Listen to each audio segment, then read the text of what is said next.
What is up, Square Nation? Welcome back to No Counters, No Combos, and today we're coming at you from the Mobile Command Center and we're going to be talking some tech.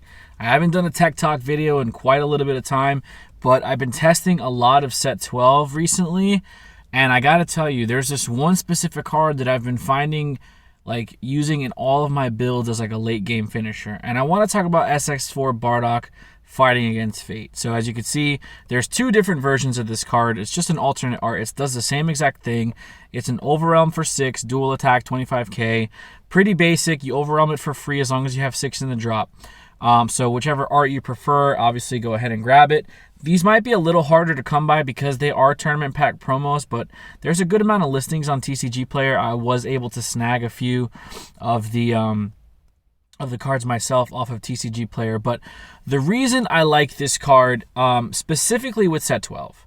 So I've been testing a lot of set 12, and just naturally, I know we've spoken about this a lot here on the channel. Set 12 feels like a go wide type of game, just specifically for the set 12 archetypes, right? So I've been testing a lot of Turles. I know Demon King Piccolo has been tested a lot, Whis, Xeno Gogeta. So there's a lot of different decks that have been tested that kind of go wide. And for me, that late game finisher, in my opinion, is just one of those cards where your opponent doesn't really see coming and they exhaust all their resources defending what's already on board. And what I mean by that is, like, for example, I'll use Turles, for example, right? You put out all of your Crusher Core guys and you just start swinging with them, turning sideways, and dwindling down your opponent's resources. Let's say they're at 2 life or whatnot, and they combo out of everything or they defend everything, and they basically have, like, no cards in hand. You overwhelm this Bardock. He's a 25k dual attacker. When your opponent thinks you're done and you have no more swings, now you overwhelm him for free and you have 2 more swings for 25k. Now, honestly, you can make the argument that SS3 Goku Man on a Mission might be a little bit better, but for me, it really depends on the situation. If you're going tall and you have a lot of combo power that you can commit to Man on a Mission, obviously he's the better choice because he's going to be a double strike critical that if the attack goes through successfully, your opponent is not going to have a good time.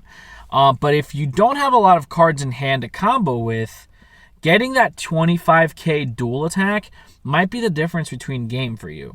So if your opponent's sitting at 2 life and you guys have really low hand totals and you've already exhausted all of your resources on board and you've already turned all of your battle cards sideways, your unison, your leader, yada, yada, yada, so on and so forth, that last-ditch effort for 25k dual attack might seal you the game, right? So I think it's one of those situations where, depending on the style of play that your deck just kind of naturally does. Like, if you're going wide, I think Bardock is going to be a lot better than in Man on a Mission.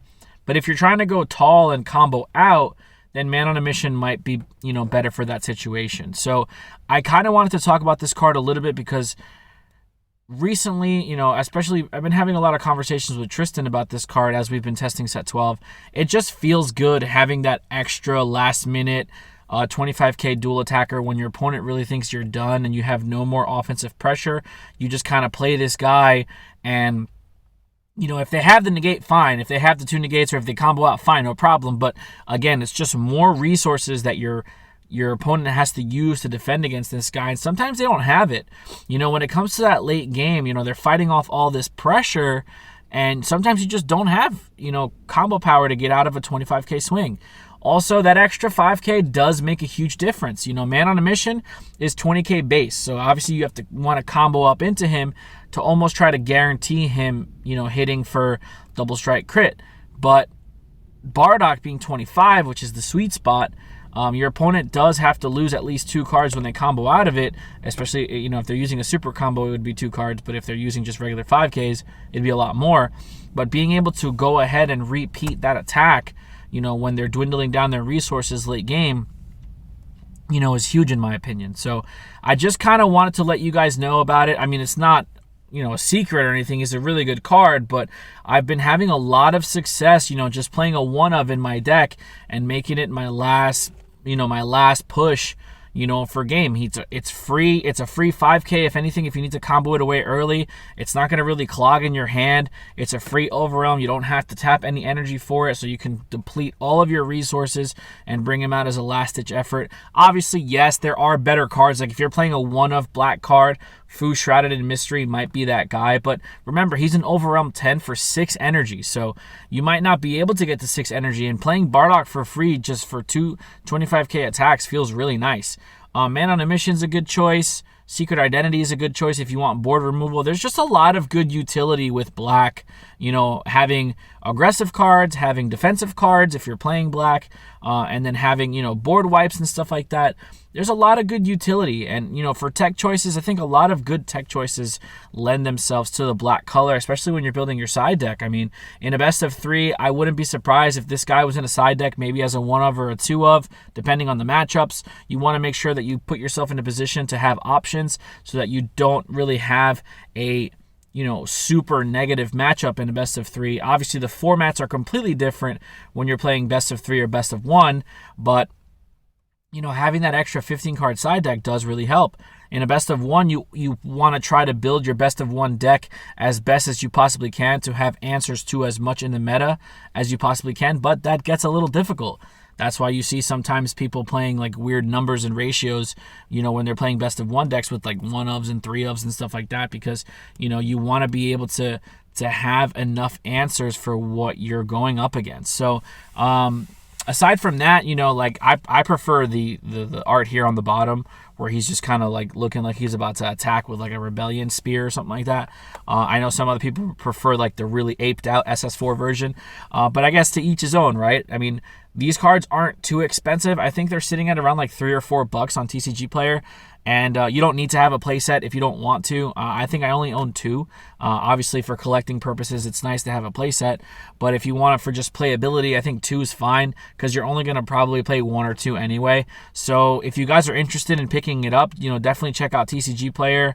That's probably like the go-to marketplace right now for cards. And also just be aware that the shipping and the UPS and USPS and stuff like that is still a nightmare. I ordered my copies of Fighting Against Fate like a month ago, and I just got them like a couple days ago, so it took forever to get them. But please be patient with people. Obviously, you don't want to ruin somebody's reputation on TCG Player just because you haven't received your package. Just have some understanding to what's going on in the world right now. But aside from that, I hope you guys are having a safe Christmas break or holiday break or whatever it is that you guys are celebrating. New Year's is right around the corner. Expect a big year from not only Dragon Ball Super, but No Counters, No Combos in 2021.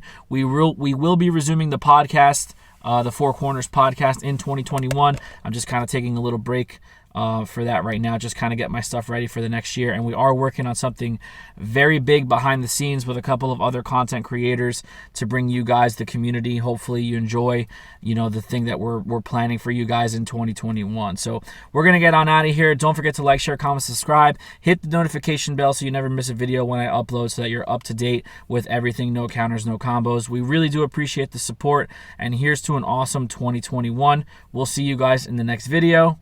Be there or be squared.